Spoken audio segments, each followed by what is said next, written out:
Patrick's book, Tears Run Dry, A Story of Courage in the Face of Poverty, Tribalism and Racism, is a gripping memoir that chronicles Dr. Kalenzi's extraordinary journey from war-torn Uganda to achieving the American dream.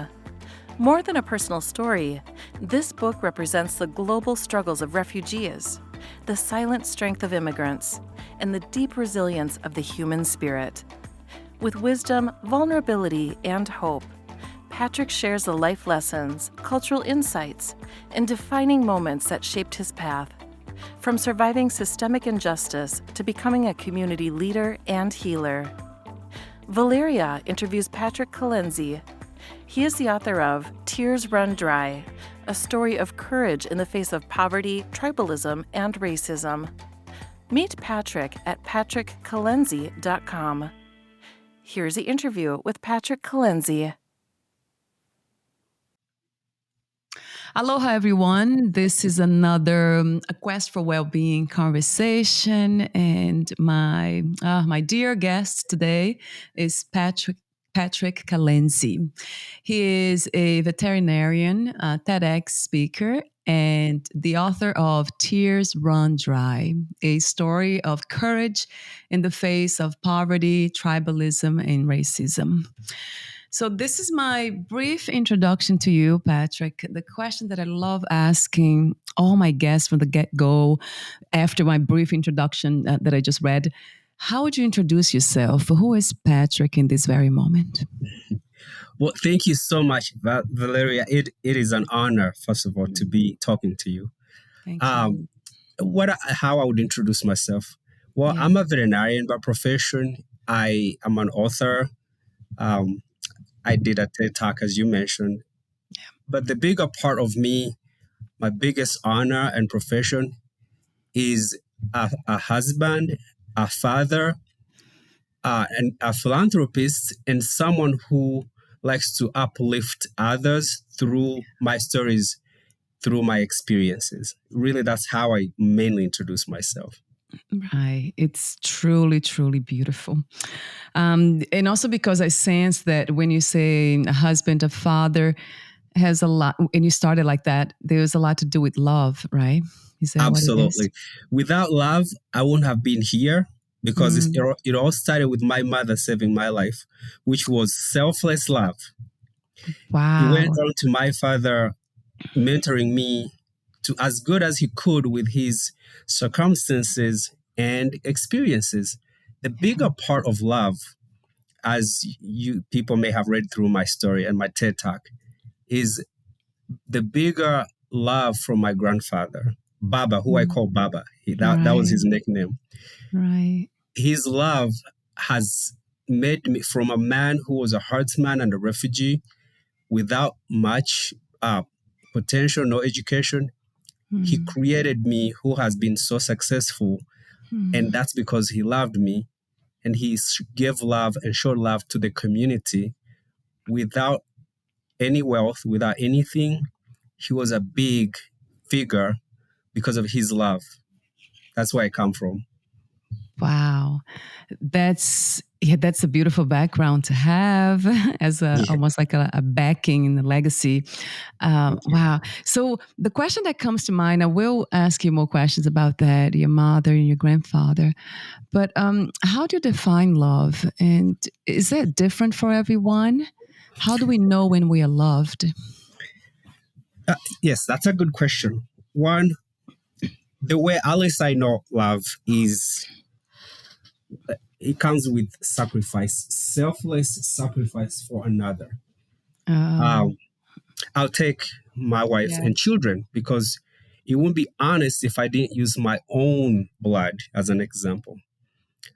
I would take a bullet for them. I would give my kidney or anything for them. Wow. And then I work harder hours for my wife. Yeah. And then if I see that I could do anything for them, when I see another person who is outside my family, I know they have a mother, they have a father somewhere. Doesn't matter whether they live with them or were adopted. I think about them in that same guiding principles of love. And then I say, I don't have to love them like Aaron and Ian, my two boys, or Sharon, my wife, but it should be the same love that I should extend to them. Mm. Selfless, sacrifice, kind, and practical love. I cannot love someone who is Right. hungry and not feed them. So that's where I come from. That's how I think about love. Yeah, that's a very good way of saying it. You could love somebody, but then not feed them. We know that they are hungry and we don't. Yeah, that wouldn't make sense. No. So it's like a conceptual love or kind of mental love, but it's not Yes. really real. I agree. Um, I love the way you say that, and I admire that. I appreciate that deeply about loving your wife and your kids the way you do. That you would sacrifice, give your life to them. Gosh, that sounds like Jesus, doesn't it? That's what comes to mind. um, Yeah. yeah, are you religious in any way? I I am Christian, but my Mm, grandfather wasn't a Christian. But I can tell you this: I have grown up in a Christian lifestyle since I was 14. right. It is all very similar to how my grandfather treated other people. It's the same principle that when you read about Jesus, who I follow, he's not Jesus, so I'm not trying to be blasphemous, but he emulated what Jesus would say, Right. which is very unfortunate that when we have, and this is not a show for criticizing, but I want to use this as an opportunity to point out that maybe we can remember when we have many Christians, some of us, we forget that the first commandment is love. My grandfather loved Mm, me and yeah. conditionally. Yeah. I love other people. Like I said, it's not just mental love. It's not only conceptual love. It's physical, where you have to do something and Mm, sacrifice, like mm, Jesus sacrificed his life. But also, I feel like sometimes we forget what Jesus would want us to do, and then just kind of go on with what kind of love we've created. Because sometimes you don't have to love someone who you know. You have to think right. about someone, find people who need love Mm, that don't know you, that are not related to you, and right. give them that love, both Mm. heartfelt love and physical help to what their needs are. Oh wow. Yeah, so that my intuition was right. I was You thinking are, too, yes, you are yeah, right. because I had that sense that so just recently I've been a lot more kind of investigating on my own because I'm very experiential. I need to experience in order to not to believe but to know, because Yes, it's not we can't really know something to the point of talking about it if we don't experience it, right? We don't exactly. have the experience. So I'm very much that way. And recently I had this very sharp pain that was becoming chronic for about 2 months. It's quite bad. And then I met somebody here who was a Christian. Hmm. And then he asked me to do an exercise of repenting, like things that I had done in the past Right. that was hurtful to others, myself and others. Hmm. Hmm. And then kind of concentrated on the pain and really, and I did that and the pain disappeared. See, I was really, yeah, I'm still kind of, yeah. I mean, isn't that amazing? The mind is still trying to catch up, it is.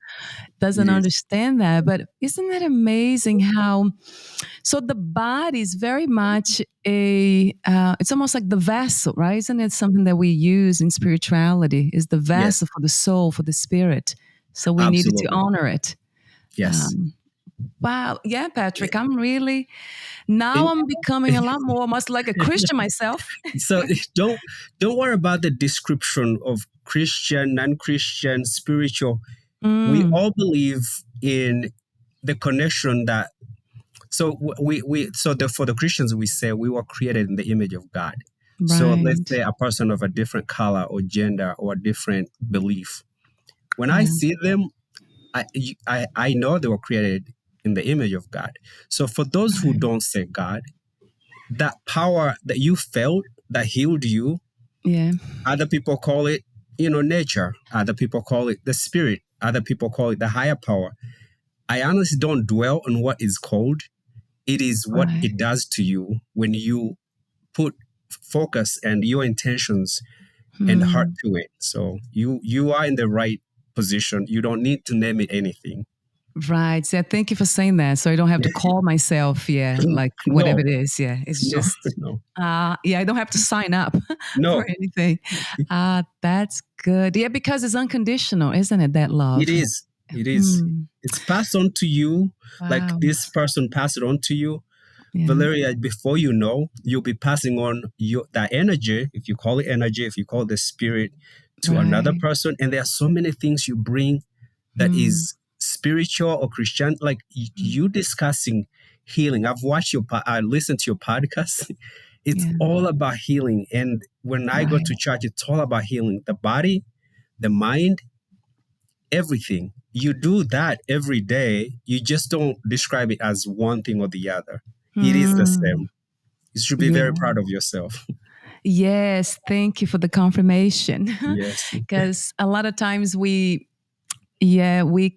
have doubts, right? Those are the doubts. Like the Yes. mind comes in and keeps asking questions. So thank you. Thank you for saying that. So I'll keep that in the heart. And I love how you said that too, healing. Yeah, we do need healing for the mind, for the body, and the mind. And you didn't say the spirit, because the spirit is it's perfect, isn't it? It doesn't Yes, need any healing. it's clear. We kind of cause the pain and we stain it with the body. We stain it with our eyes. We stain it with our thoughts. So you're right. The spirit is always clear and waiting for us to heal and tries to help us. Yes, it always felt true to me. Yeah, that statement. Although a lot of people say body, mind, soul, body, mind, and spirit, but Yeah. it never resonated true when I think about that. I repeated only those things because of Yeah. the marketing and all those things, but it never made sense to me. So, So talk to me about your beautiful work. What was I know your love for animals. That's another thing. I love animals too. And that goes back to compassion, because I'm very compassionate. And a wonderful. lot of Yeah. times, and I have been my entire life, but when I look at, and then the funny thing is when I look at bodies, humans that they are living their minds and they have so many psychological problems. But I always look at the body, like, oh, the Mhm. body's suffering. Yes. Anyway, that has been my deepest kind of reflections and insights these days. So, Right. talk to me about your inspiration to become a veterinarian. What you had the why for that, and then also the book, Tears Run Dry. I love the title of your book. Thank you so much.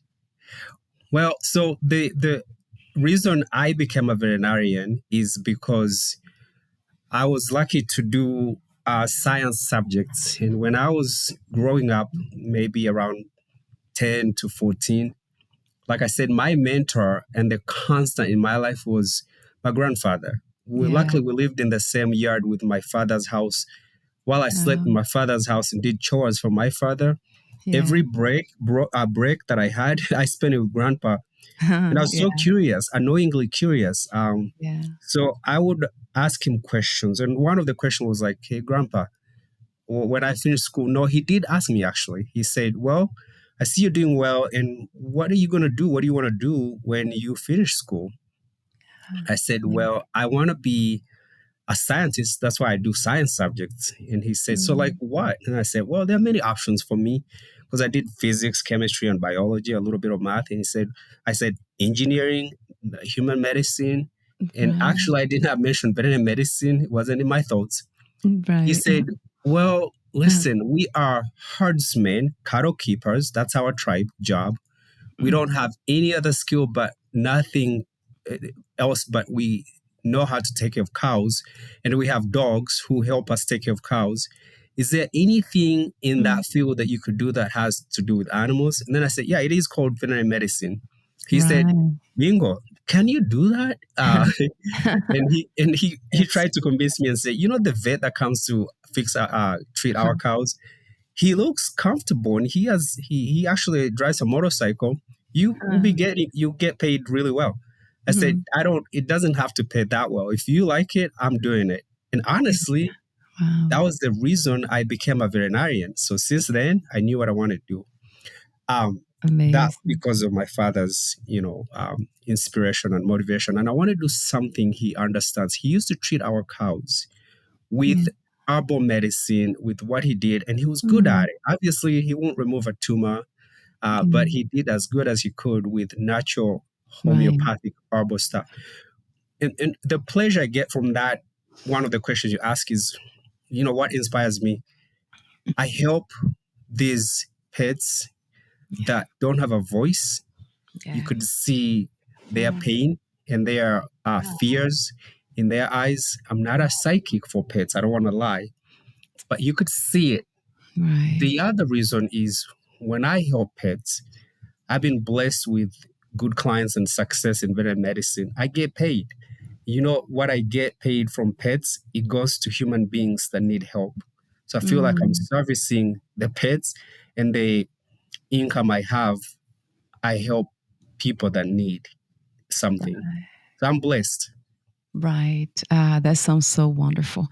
Yeah. I mean, I can only imagine because I have a dog and I love my Oh, dog. And I see what you're saying about the eyes. Yeah. I look in his eyes and I just see unconditional love. I really do. And yes. I know that it might be just a reflection of myself or something, some people say, but also because I heard animals, they have a lot of fear. Yes. So I don't know what's happening. Like you said, we're not animal psychologists, but there's something about them that it kind of teaches us, right, Patrick? A lot. A Right, lot. animals. What have you learned from them? I mean, before we talk to the book, I wanna Oh, dive into the e- book, but every day I learn something from our pets. So I'll give you an example. My yeah, hospital, Rock Creek Veterinary Hospital, it's located in Boulder, Broomfield, Colorado, yeah, um, off of a highway from main town Denver. We help every pet, our own pet, but we also help at a huge discount for rescue yeah, pets. The stories that come with these dogs, mostly dogs, they have been yeah, shot at, they have been mm, injured, they have been yeah, abandoned, they have not been fed. So when they right, come and find homes, when I see those dogs, their first visit, they're scared of everything. They don't trust. yeah, They are protective of yeah, themselves. yeah, Uh, and you could see there's no trust. And for yeah, good reasons. When they find homes, they make that home their family and they accept it and they love them. mm, When they come to me the second time, they're still mm, hesitant. About um, fourth time, they love me. They have accepted me. I could touch them. I could squeeze them. I could give them a yeah, vaccine without anything, yeah, because a few times they didn't know who I was and my intention because their experiences before. So then I learned one thing, that I can forgive my past, that I right, can trust other people, mm, that I don't have to live with the experiences from my past, as painful as they were. I've learned that every day. right. So that yeah, the letting go, that's a big one. It's forgiveness, acceptance, and Yes. letting go of the past, Yes. right? Yeah. That's what I have. I mean, I have learned that too, for sure, by not through my dog, but through watching like on YouTube. My husband sometimes he puts those, the movies about, there's not movies sometimes too, but channels where they help, yeah, like exactly what you said, those Mhm. dogs in shelters that they come and they have been abused. Oh my god, that breaks my heart every time. It breaks I'm your like heart. a Yeah. basket case. I cry like crazy every time. That's your heart, Oh, it's that tough. makes you feel. And when you feel, Yeah. you go back and love your dog and say, you know what, it's a gift that I have you, and it's a gift that that dog has you, because Mm. you provide and you love that dog, and then you extend that to other people. Right. Oh, I see. So that's really the seems like the biggest the bigger lesson here in our human experience, right, Patrick? To learn Absolutely. Mhm. something through experience and then help others pass that on.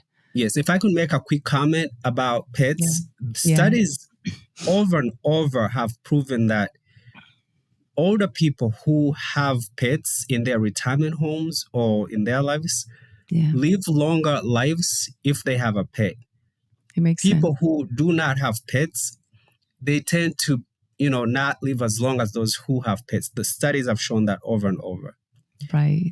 And that tells us exactly what we're talking about. You give love, it provides Mm. healing, comfort, your hormone cortisol levels go down. You Mm. may resist a disease a little longer than someone who does not have that companionship and unconditional love. Yes, yes, a billion times to that truth. That's actually science, right? It's not It just is. something that we're making up. No. Um, yes, I have read about that too. One of the things with my dog that really, because I had a dog before. I'm 48 now. I had a dog when I was about 20, 21, but it wasn't the same. Seems like I was not really, I was still trying to know myself and heal Yes. myself. So I was not able to connect with him the way Yeah. I was able to connect with Zen, my current dog. Yeah. I remember the moment he came into the house, it's almost like there was this fireworks of joy, Yes. something happened in the environment. It just changed Absolutely. everything. Mhm. So beautiful. I can imagine with children. Never had children. So is that similar, Patrick? It is similar on a different level Right. because it's unconditional love. Uh, Yeah. but it's for children, there's a lot more than just loving you and you loving them. There is Yes. work. It's a lot of work, right? So, I there's can a lot of imagine. work. So it's the same love, more love, but Yeah. they have a lot of work that comes with those creatures. Yes. No, I can imagine. Of course. Yeah. I asked the Yes. question because there's something about babies too. When I see them, of course, they're not my babies, so Yeah. that's different. It Yes. does, And it doesn't come with all the responsibilities, so I can no. just, yeah, I And can hold sometimes them and leave them there. we have teenagers, so sometimes I don't think they love us unconditionally, like our three dogs. But Yeah. Oh, yeah, I see. So yeah, it yeah, is different. yeah, they love That's us funny. conditionally if we provide like a Nike shoe and a car Yeah. or something. Yeah, they're being honest in that sense Yeah, too. And you see, everyone in everything, it's just in their own level, right, of of course, consciousness, the yes. level of experience, the level of bringing spirit into the body mind. So we cannot rush. And I know No, God's very patient, right? He doesn't rush absolutely. Yeah, anyone or anything. yeah. So talk to me about the book, Tears Run Dry. I love the title Oh, because I relate with it. When I stopped crying at some point and said, wait a minute, I yes. have to grow up spiritually. So yeah, talk to Absolutely. me about that. Yeah, absolutely. Thank you so much for asking about the book. So I wrote it about, I want to say 15 years ago. Oh, And I was so busy that now actually later I started putting some work to it to inspire and put it out there and get people to read it more. The book was um, the concept came from talking about love and preparation and sharing that love and the experiences so that it can guide other people. right. On a selfish level, I actually started writing some pages, more like a diary, for my Right. son when my wife and I found out that she was pregnant. Right. I thought this boy is going to be born in Boulder County, a very well-to-do county, Right. and how is he ever going to know the benefits he has? But more importantly, how is he going to know his roots? Mm, When I talk about roots, it's not about pride. It's about knowing that your origin matters in terms of believing the traditions that you get to respect people, to mm, honor your elders, and to know that you did not come from nowhere. When right. people don't have a bearing of where they came from, Right. and sometimes it happens because of the historical nature of some, migration. Like for instance, people who are brought here as slaves, they lost their culture, and that was on by design, which is unfortunate. They lost their names, they lost their language, they lost their Right. religion. Then I Mm, thought, you know what, I have the opportunity to live a history. So this kid, now I have two. Yeah. would know their bearing and would be attached to something important. And then I wrote the book for him. Yeah. And I wanted Oh, him to know my story, to know yeah. his the great benefits he has, so he never has to complain about a lot of stuff. He can complain, but he would know that if it's too hot, he could turn on air conditioning for God's sake and get Mm, cooler. Yet where I mm, grew up, you didn't have that option, and you weren't even right, worried about the heat. You worried about a meal. So I wrote the right, book selfishly for him. So I put it in the drawer. So he was mm, born, and I thought, I'm just going to put it somewhere. If anything ever happens to me, he would read it and get to understand what our history and what he needs to do. So then, right. when I was at work, this wonderful older lady and her husband from the South of the United States, Americans, they were Yeah. asking me how did I become a vet in Boulder County, which is it's a huge privilege to be Mm, a black man in a 90% Caucasian town. So they were really happy and right, very impressed. right, I told right. them a little bit about me, and then I kind of mentioned that I'm writing something for my son. This Yeah. beautiful old lady, she caught fire and said, I need to read that story. And then I said, listen, it's in a rough draft. It's written by on a pen and a paper. It's not good. It's a pamphlet. So she said, don't worry about it. Just bring it. So Right. shyly, I brought the pamphlet. It was about like, I don't know, 50 pages. She took it and read it. And then next, she made an appointment. She said, we need to go to coffee with my husband. We want to talk to you. So when we went, she said, you cannot be this selfish and just share this with your children and not Yeah. have to share it with the world, because this means a lot to many people. It is a voice that many people need to listen to. Remember how I said respect for older people? I Yes. respected her because of her wisdom. Then I Yes. said, she means something. I'm going to do it. Well, before Mm, you know, I started going to Barnes and Nobles after work, spending evenings and tired and caffeinated. Finally got the book done, but I am a science person, so we're yeah. not really good at writing.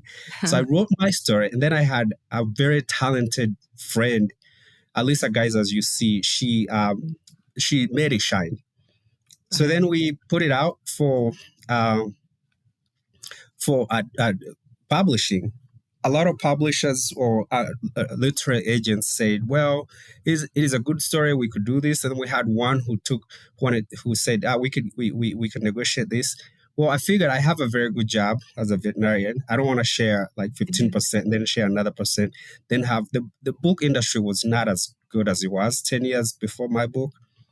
So I Right. said, let's put it on, let's put it on Amazon, and I sell a bunch of copies with my clients and other people when I do, public talks.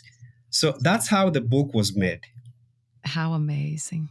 I love everything about it. I love the Thank you. courage too. I mean, that's the foundation, isn't it? To It have is that courage. Because it takes courage to talk about certain things. I it think is even within ourselves, even quietly, right, Patrick, to write about absolutely. something. It takes courage. I wrote my own book too, a memoir, Oh, and I remember it changed me. It it's changed me for better just by it's writing therapy. it. It is therapy. That Yeah. therapy. Well, you're right though. Some parts of the book when I wrote it, when I read it, it kind of it's hard to read, because then Yeah, when I'm right. reading, as you Mm. probably do, Oh I'm yeah. sure as an immigrant, there are things that were Oh yeah. challenges when you read about your young self, a Yes. teenager, a female. Yeah. You just get this heartstring pulling on you, the strings pulling on your heart. Right. So I have those moments when it's hard for me to reread my story. Of course, I remember everything, but it's different when you read it. And Yeah. I read about a 14-year-old Patrick or a 10-year-old Patrick. So you're right. Right. It sits on you. Yes. It's really I call it a sacred experience to do that. Yes. It really is. So thank you for So doing that for congratulations yourself too on your and book. everybody. Yeah. Yeah. Yes, Patrick. I'm sorry. Are you there? Yeah, I said congratulations on writing your book. Oh yeah, thank you. Oh my God, that was in 2015 too. It was a long time ago. We Yeah. changed everything by writing that Yes. book. It was a Absolutely. memoir, so there's something to do with that. Even my husband, I, I, I asked him to do the same because I saw that he Hmm. was still kind of holding on to a lot of pain from the past, and then Hmm. he wrote his book too. So it's amazing how writing it's so healing. That's what It it is. is, so healing. So another point, something that caused my attention immediately, is this values, of course, having values and not losing them, but also like the reason why we lose them a lot of times. I feel like there's something sacred there too. And it's very courageous to come and say this. In my case, I was an immigrant that comes from Brazil, and of course, I came here with an American. I was married to him, so it was a Right. little bit easier in that sense, but not exactly because it still felt discriminated. Hmm. And then I made some changes. You know, my hair is curly, and then I wanted to have it straight. And then my ex husband said that you better have it straight because if you don't, you suffer even more here. And Yeah. they don't take too much sun. You know, all these Mm. things that never made sense to me. Again, No, never made sense to the heart. It felt no, so strange and unnatural. right. So and I'm a mixed. I'm a mix of African and indigenous and white, Yes. Portuguese white. So I look Yes. this color. But isn't it funny how humans have lost contact with the soul, with the spirit, and now Yeah. are judging others by the way they look Hmm. physically? That is Yeah, so strange to me. it is. Do you want to make a comment about that? Yeah. So for me, relating to that, you're right. When you come from a third world country, well, my first place was Kentucky, United States. Yeah. Well, it is a little different, especially some rural areas. I got asked some questions that you could interpret them as, racial kind of a little bit connotations. But Right, right. what I started actually thinking, the guy asking me this question is not educated. He lives on Mm, his father's farm. It's a small farm. By right, no means are they wealthy. So I started understanding that it is his problem of not understanding anything besides uh, Maysville, Kentucky. mm, I have a better position of understanding, being informed, better education. It yes, started actually start. It didn't. It stopped bothering me when I got ridiculous questions about where I come from and the third world and do we have nurse schools in Africa and so I stopped thinking. You know what? mhm, That man or boy is ignorant. I am not because I know about the United States in my whole country. He knows only Kentucky, possibly, or Maysville, not even whole Kentucky. right, He does not know New York. He doesn't know United States. He does not know Missouri, mhm, which is United States. But I know different parts of United States, a lot of information about United States. But I also know Uganda and some parts of Africa. So I did not. I started feeling comfortable in my right, own skin. I started feeling actually proud, and it mm, stopped me from being highly irritable. Stopped me from being reactive, right, and it still catches you off guard. And then the other thing that I did when I got my license was, and that's part of my TED talk, is adopting to the new world. yes, So my first time when I got licensed, I put on a nice shirt and a tie and good slack pants. So I mm, thought people are gonna come to me, but before they see my skills and wisdom, they'll look at how I present myself. right, So right, I got comfortable. They started trusting me. About 10 years later, I did not care to dress up nice. So I just wear scrubs because they know huh, what I'm capable of without judging me by my skin color and what I'm wearing. right. So I can relate to exactly what you're saying. And it does happen. But here's what it is, Valeria, you and I, is it makes us stronger. Yes, Mhm. absolutely. Yeah. And one of the things that really, really, really backs me is love. So I Yes. have that as my I don't know if you probably have heard about this, being spiritually confident. So I know Yes. that we all come from the same place, that we are Yeah. all one in essence, we are children of God. So that is so obvious to me, so obvious that it just backs me in every way. Like, as long as I love, I'll be fine. And I don't have to That's your worry about strength. anything or That is anyone. your strength. It's really good. That's your strength. Yes, that's how I feel. I know for you, we're all different, aren't we? Like the way Yes. why that we get at the same place, basically getting to be in the same destination, which is kind of understanding that everything is divine, everything is godly Yes. made. So to Absolutely. come here, it doesn't have to be the same road. So we all took a different path. But yeah, Mhm. I understand what you're saying too about ignorance, knowing Yeah. that it's ignorance is out there, it's not here. So and then you just kind of rest in that. That's Yeah. beautiful too. Oh my God, Patrick. So another a question that I usually ask a lot of people, it's about suffering. Mhm. What is how do you make sense of suffering? Why do some of us suffer more Yes. than others? Correct. Um, why do we suffer? I I don't have a good answer, but if I use my Christian, understanding of it, is that maybe we suffer so that we could appreciate and enjoy the moments when we're not suffering, or Mm, we mm, suffer so that we can understand when somebody else is suffering and care mm. for them. Because let's say, for instance, Yeah, well, yeah. I'm not going to relate to when I had polio and I was kidnapped and then I was drafted. Oh, So oh that's part God. of my story. But let's Yeah, say today I have a disease and I cannot eat or drink and I'm sick and I'm down, hospitalized yeah. the whole month. When I am lucky and I get out of that bed, I can enjoy food more than I've enjoyed it before. I could sleep better. I could also say, you know what? There's someone who is sick. I am not. I know how they feel because it felt horrible. Your Yeah. heart makes you remember that, and then you can actually care and love someone else who is in that position. They don't have to be necessarily sick.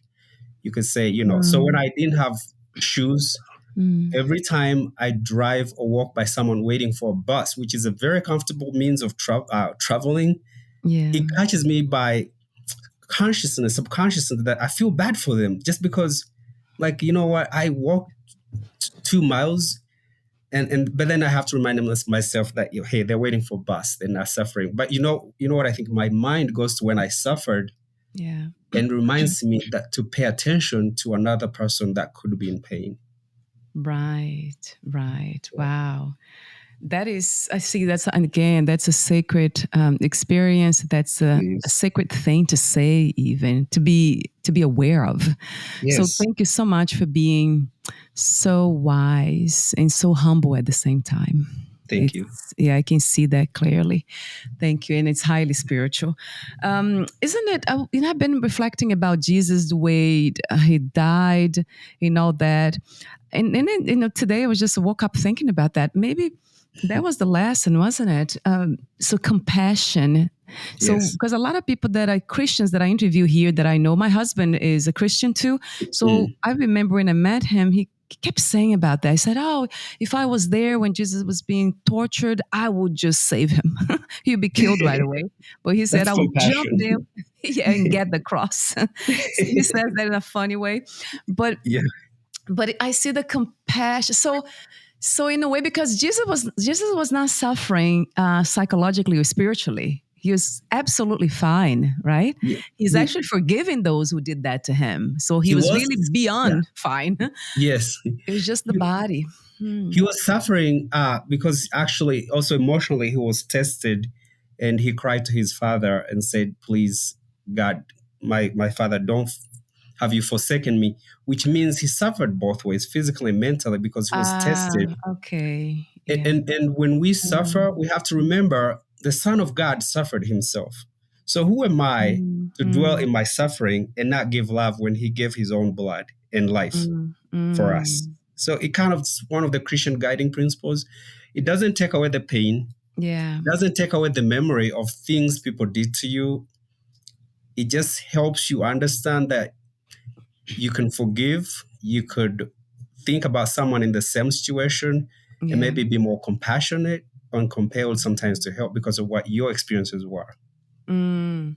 Yeah. Yes, yes, yes, yes, Patrick. I love that as a message, as a powerful message. It's coming from your own life, your own experience, and then also of course, your spiritual insights into Christianity and Christ's life and death and resurrection. Mhm. So, so just making a comment about that, there's something about emotional suffering, psychological suffering, that I know it is real because I've been through it, obviously, and I have Mhm. through a lot of suffering regarding that. But I remember that was actually coming from ignorance, like not Yes. trusting, too Mhm. much doubt in the spirit and in life itself and in others. So in myself. Right. So that emotional suffering was coming from a place of not knowing what I was, who I was, what I was, and who God was. So now I'm in this phase of kind of experimenting with this. I interviewed somebody here recently who said something that was shocking to me at the time, but now it's Mm. kind of, I don't know if that resonates with you, but he's relationship coach, I forgot his name, but he said something that he was married to this woman who was like a narcissist. So she was Mm. very abusive, psychologically, emotionally. So she would say horrible things to him, trying to put him down in all kinds of way, but she would never hurt him physically. And then he Yeah. said he never left her for that reason, because he said he knew that emotional pain was his responsibility to heal. It was not hers. And it's not about people or other things. It's all about us, where our belief systems are, our faith is, our trust is, Mm. in all those things. I don't know. It kind of resonated with me. It was quite powerful when he said that. And it felt Yes. true that he was not, making that up. And then now I'm reflecting about Jesus and how he Mhm. died. And I know he had that moment of doubt. I think it's just one instance, right? Yeah. But then he was like the opposite. He was just kind of so powerful in the sense of, I forgive them for they don't know what I don't know how to, that That phrase I goes. But, yeah, Father, forgive them for they don't know what they're doing. right, And, right. and that helps us to forgive people who have hurt us in the past. That um, person who told you that, Yeah, we have different strength through different experiences. right. Again, let me talk about myself. I still struggle as a Christian. I want you to know, and I want Yeah. people to know that I still question God. But it's Mm, not just me. The best men in the Bible and women, Jacob and yeah, others, they questioned God. Some of right. them actually rested because those days God used to appear in spirit and talk to people physically. So Jacob was doubting God and questioned God, and then somehow God dislocated his hip to make sure he understands that he's God. I Wow. question God. I Yeah. have trouble forgiving still. I've Mm, learned so much from my job and my pets, but mm, it's still something I still want to learn. I want to get better with it. In my past trauma, I use it to say, you know what, if so and so, like if I hear your story and you yeah. actually overcame that, you become my teacher. Then Yeah. I listen to you and say, if Valeria healed and managed to take in whoever was abusing her, nurses or anything. But she Yeah. said, okay, that's my job to help me heal. It could even help the other partner heal, like Mm, the person who had this wife, kind of a mm, narcissist. Now I learned from him through you, yeah. and I still have a lot of work to do. As much as I've done, I still have a lot of work to do. So I Yeah. think it's a healing process, and it's important that we continue the work. Yeah. Yes. Thank you for sharing that too, because again, I really sensed that from you, that you had so much profound wisdom, and at the same time, you're very humble about it, Thank which, you. wisdom has a lot to do with that too. Those who are wise, they are usually humble. It's very clear to me. Thanks. So, yeah, thank you for sharing that, because you see, we're humans in that sense. We're spirit having the human experience, but it is still that I think the last moment that will really show that faith, that no question when it comes to death. I think when we're losing the body, that will be an interesting event, Mhm. because then it's like that. It's that final moment when you just let go and you trust. Right. That's it, and that's Yeah. the only way to know, I guess, right? Yeah. Yeah. Yeah. Yeah. As long as we are here in the body, having these experiences of day to day life, we are, yeah, all of us are kind of Uh, dancing, yes. right, between Yeah. faith and doubt and Yeah. questioning and all that. Um, Absolutely. what a The fascinating experience this Yeah, is. the only thing I could add on to that is I do not worry about the end or the death, because it's for everyone and it's ultimate. So why focus on the 1 second of your last minute when you Mm, have a whole life you could make it comfortable, you could suffer through it, or you yeah. could love and forgive and Mm, accept and live what we call heaven on earth. You could have yeah. an injury, you could have anything, but you Yes. love, you're loved, you can heal. I call that heaven on earth. We don't have to wait for heaven. Heaven is here. You can Mm, actually choose to live in heaven here, or you could mm, choose to live in hell. For instance, if I'm a horrible human and I just have a grudge with everyone, I have a conflict with my children, I have a conflict with my wife, yeah. I fight my clients and my employees, that is hell. Right. But Right. you could choose it. But if you balance it and you say, Mm, I make a choice, like what I'm learning from you, Valeria, is like if you come from the point of love, you get that back so many times. yes. Yeah. Yes, yes, a billion times that truth. That's what Yes. I live for. Yeah, Yes. kindness, love, understanding.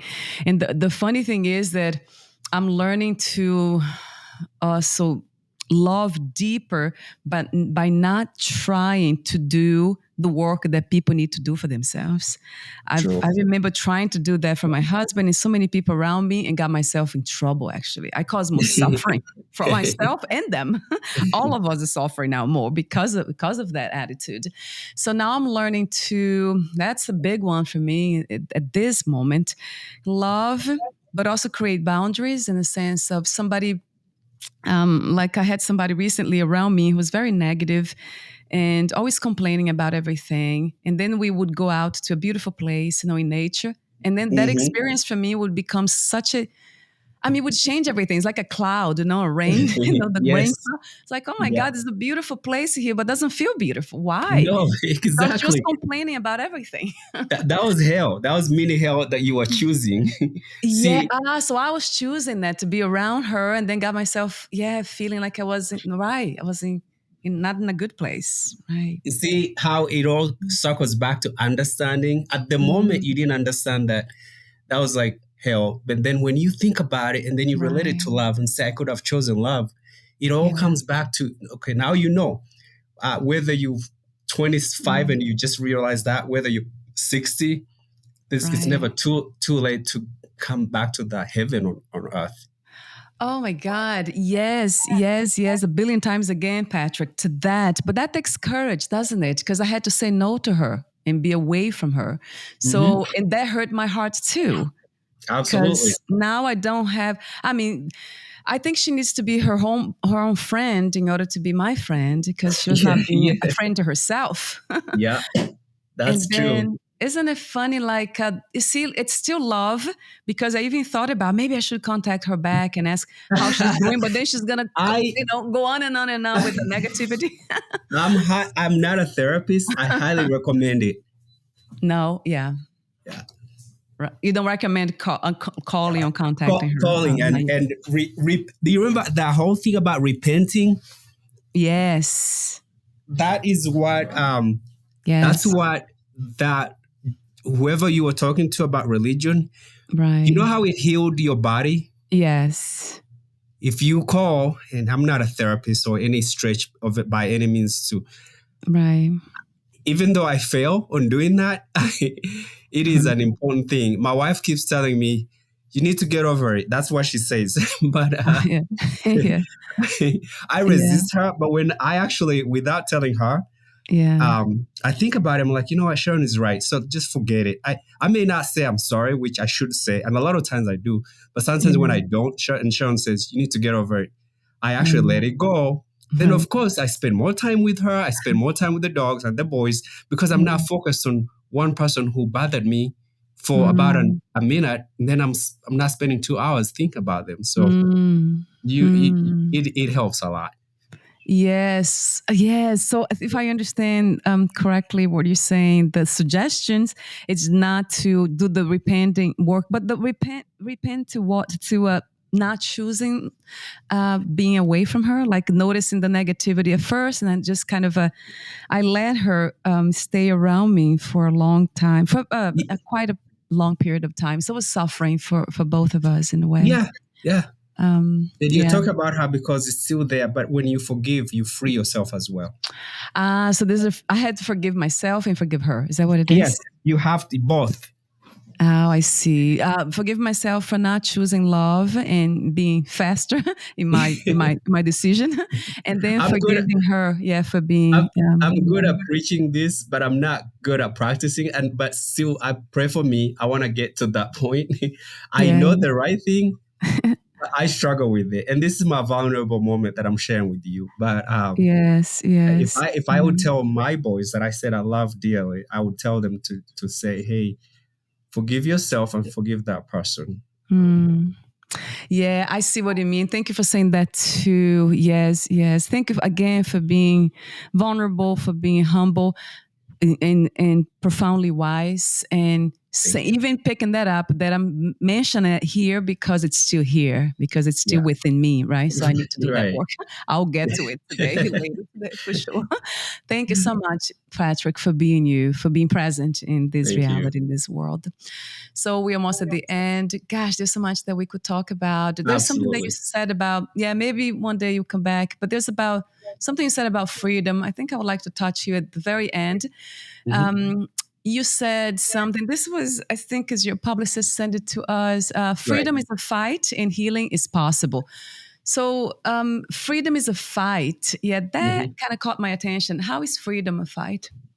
Well, so the way I look at it, and through my TED talks, it's just we know that the common word is fight for your rights. Yeah. But if you don't have freedom, you fight for it through. It's not violence. It's just about, Mm, again, like I said, I have weaknesses, and one of my vulnerable moments was to say, "Hey, I'm working on forgiving and forgetting. You don't forget, but you can forgive yourself yeah. and the people." So I'm Yeah. fighting to, and I'm 51 years old. The Yeah. things that bothered me were from 7 years all the way to when I was out of the university, because now I had most things I needed for people to not bully me or treat me as a refugee when I wasn't a refugee, or treat me as Right. a five-generation poverty or a cattle keeper or a Semeli Tutsi tribe. Right. I got confident, comfortable, and because I was skilled, you don't have many people bothering you. But everything that happened before that success part, it bothers me, and I'm Mm, fighting to get better. It's a fight, and right. um, I've also learned to not be reactive, to understand. It took me a Mm, moment to understand the people who were asking me these questions that sounded racist, they were actually ignorant. yeah. But when I was younger, it was more of a reaction. Right. As I get older, it's more of an understanding. I'm Mm, not saying I'm just the one who turned the other cheek, but I know that right. I know how to fight smarter with love, Yeah. kindness, but with wisdom is the bigger part that I used to fight. Oh, yes. Yeah, Yeah. Yeah. I love that. Yeah. Thank yeah, you for saying that too. I'm a yeah, wisdom lover.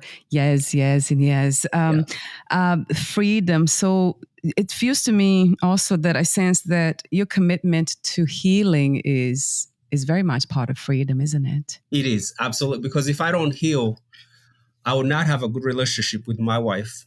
If I Right. don't heal, I'll be reactive, and it's a risk. Right. If I don't heal, I will not emulate a good example for my, African American or African, origin boys in a Yes. Caucasian, town. If I Right. don't heal, I will not be able to inspire all races, because my story, even though it is based in Africa, it is for any color, race, type, gender who was bullied, who grew up in a poor, so many generations poor families. My Right. story is not for black only, it's not for white only, so brown Mm, and yellow.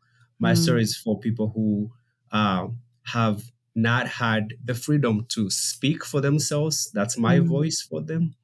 So Yeah. I fight every day, and freedom is healing, and healing comes from love, forgiveness, and compassion for others who are in your shoes, and also inspire people and help them. So that's Mm, fighting. Every day when I do a public speak, I right. consider that fighting for the rights of those people who are not privileged, that like I am now, that are Mm, still struggling and fighting poverty, fighting bullies, fighting racism, fighting tribalism.